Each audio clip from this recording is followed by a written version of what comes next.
Goldman Sachs, 3 projets de tokenisation devraient voir le jour cette année. Selon le responsable mondial des actifs numériques de Goldman Sachs, la banque pourrait lancer 3 fonds tokenisés au cours de 2024. Que savons-nous ?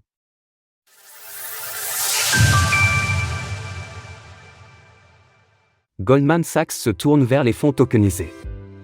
Alors que les technologies blockchain promettent des gains de temps et des économies dans de nombreux secteurs et en particulier dans la finance, bon nombre d'entreprises de ce secteur se sont lancées au cours des dernières années.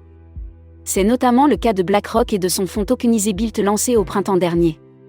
Sur ce sujet, la célèbre banque d'affaires Goldman Sachs entend, elle aussi, être de la partie.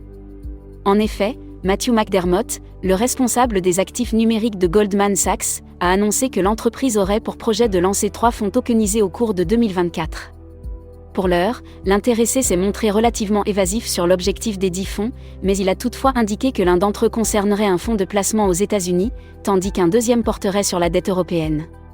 Dans une interview accordée à Fortune Crypto, il a insisté sur la nécessité de créer des produits tokenisés centrés sur l'intérêt des investisseurs. Cela ne sert à rien de le faire juste pour le plaisir. Les retours positifs sont clairs, c'est quelque chose qui va réellement changer la nature de la façon dont ils peuvent investir. En outre, là où BlackRock s'adresse plutôt à une clientèle de détail à travers son fonds Built construit sur Ethereum, ETH, Goldman Sachs prend plutôt le parti de s'orienter vers une voie différente. Matthew McDermott explique effectivement que la banque s'adresse essentiellement aux investisseurs institutionnels et que des blockchains privés devraient être privilégiés pour les projets à venir. Par ailleurs, Goldman Sachs pourrait étendre ses activités liées aux technologies blockchain, incluant la conservation de crypto-monnaies. Retrouvez toutes les actualités crypto sur le site cryptost.fr.